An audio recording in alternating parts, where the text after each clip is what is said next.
রোবটের সঙ্গে প্রেম ও যৌন সম্পর্ক বিশ্বে এখন বিরল ঘটনা হলেও অনেক বিশেষজ্ঞরা ভবিষ্যৎবাণী করে রেখেছেন যে রোবটের সঙ্গে মানুষের প্রেম ও যৌন সম্পর্ক স্থাপন কয়েক বছরের মধ্যে রীতিতে পরিণত হবে।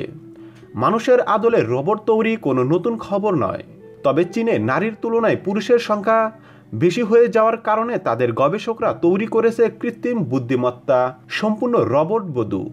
চাইনিজ মিডিয়া শহুর দাবি এই রোবট থাকার কারণে ভবিষ্যতে আর অলস মানুষকে বিয়ে করতে হবে না, তবে কোন প্রতিষ্ঠান এই রোবট তৈরি করেছে তা জানানো হয়নি।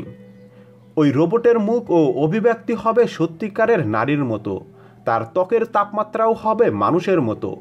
এরা আদতে সেক্স রোবট হলেও ঘরোয়া কাজ করতে পারবে এবং মানুষের সঙ্গে কথাবার্তা বলতে পারবে। ক্রেতার চাহিদা অনুযায়ী তৈরি হবে এই রোবট। এর দাম হতে পারে প্রায় $3000 মতো। বেইজিংয়ের ক্যাপিটাল নর্মাল ইউনিভার্সিটির প্রাক্তন অধ্যাপক লি ইউনাহুয়া জানান, চীনে নারীর তুলনায় পুরুষের সংখ্যা বেড়েছে আসলে এক সন্তান নীতির কারণে।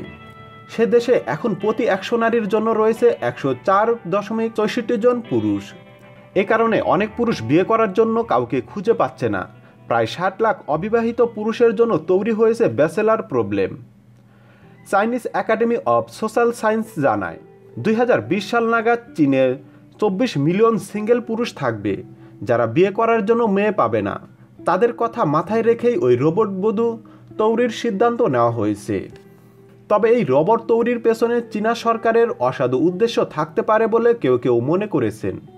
চীন পর্যবেক্ষক গুহে সন্দেহ করেন এই রোবট একজন মানুষের ঘরের ভেতরের ছবি, ভিডিও, এমনকি কথোপকথন রেকর্ড করতে পারে এবং গুপ্তচরের কাজ করতে পারে।